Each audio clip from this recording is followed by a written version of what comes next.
एक तु ही निरंकार, एक को जानो एक। सत्संग जी मिशन का नारा है, एक को जानो, एक को मानो, एक हो जाओ, जिसे हम बहुत सालों से सुनते आ रहे हैं और सिर्फ सुन ही नहीं रहे, उस पर चलकर हकीकत रूप में इस संसार के लिए आदर्श भी बन रहे हैं। अगर 3 हिस्सों में देखा जाए कि सबसे पहले एक को जानना है, तभी एक को मान सकते हैं, और जब एक को जानकर एक को मान लिया, तभी एक हो जाना संभव है। हम चाहे किसी भी बैकग्राउंड पृष्ठभूमि से हों, हम अपने इष्ट को ईश्वर परमात्मा निरंकार किसी भी नाम से संबोधित करते हों, भाव यही है कि सर्वशक्तिमान जो हर जगह है, एक छोटे से पत्ते से लेकर एक बड़े से पहाड़ तक सब में है, हर एक के अंदर बाहर कण कण में रहने वाला एक ही है। अगर और भी विस्तार में जाएं तो सभी ग्रंथों में इसका वर्णन किया गया है कि यह एक ऐसी शक्ति है जो न कट सकती है, न बढ़ सकती है, न जल सकती है, न समाप्त हो सकती है। यह हमेशा स्थिर रहने वाली परम सत्ता है।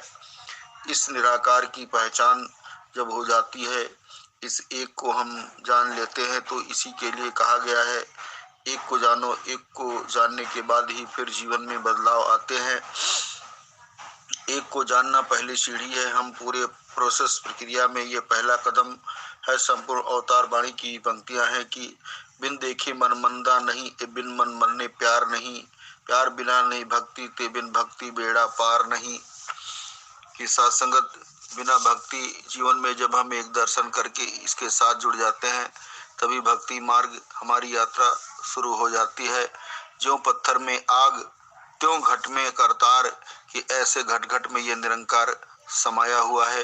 इस एक को जानने का एक ही माध्यम, वो है ब्रह्म ज्ञान।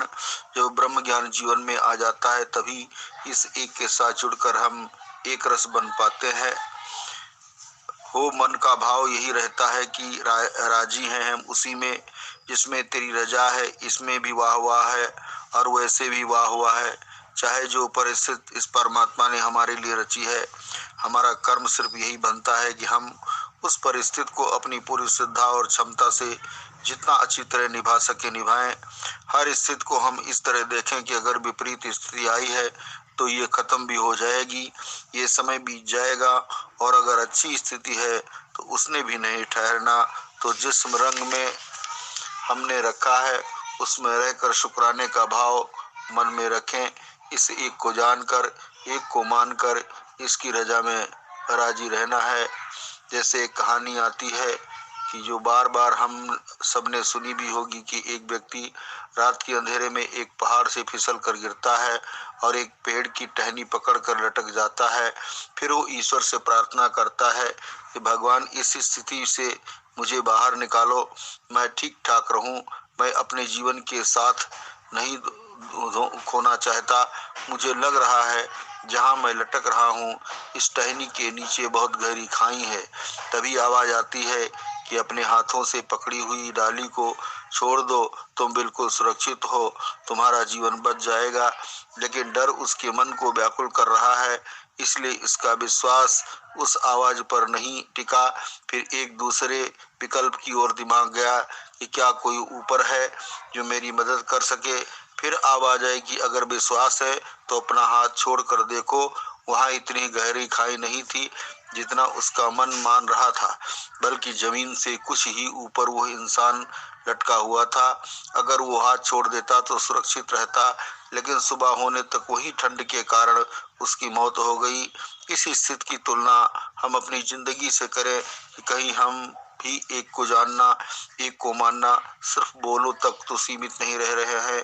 क्या सच में हमारा मन इसको मान चुका है? क्या हमारा मन सच में एक के रंग में रंग चुका है, या हम इसे विकल्प की तरह लेते हैं कि जहां हमारा दिमाग हमारा साथ नहीं देगा, हम वहां परमात्मा की वोट लेकर इसके साथ अपनी लीप जोड़ेंगे।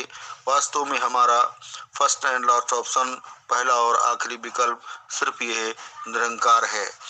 सत्संगत एकत्व भाव को भी 3 हिस्सों में समझते हैं। एक तो इस निराकार प्रभु से जुड़कर इसके साथ एक को जाना, और दूसरा एकत्व का भाव।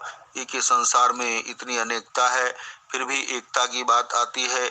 एकत्व में सद्भाव की बात आती है तो हमने हर एक के साथ एकत्व स्थापित करना है। इसका तीसरा विकल्प देखें, कई बार हमारा दिमाग और दिल एक दूसरे से अलग सोच रखता है।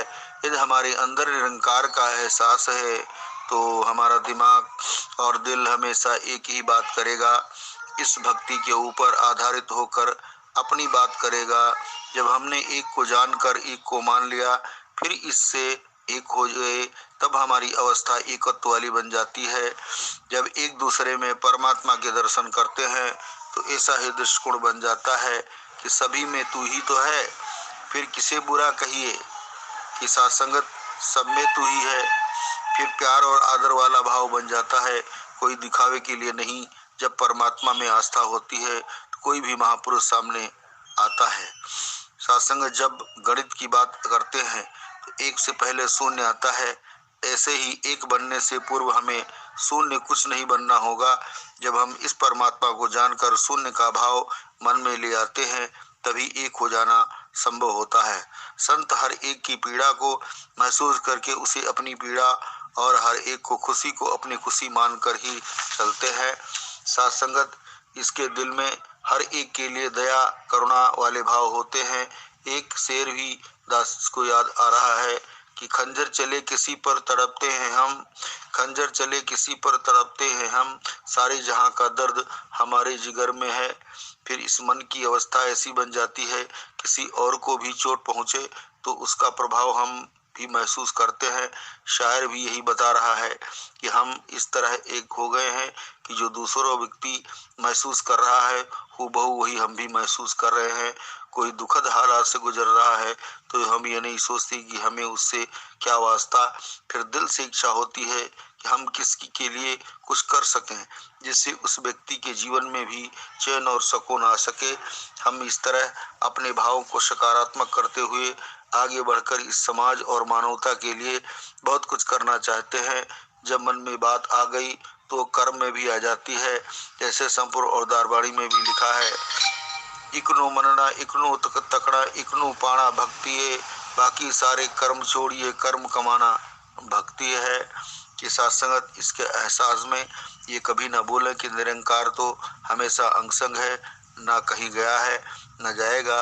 जब हम मन को इस एक पर ही टिका कर रखेंगे तभी वननेस एकत्व संभव है। दातार सभी कृपा करे कि बहुत ही सुंदर भक्ति भरा जीवन सभी के हिस्से में आए। सत्संग जी, धन निरंकार जी।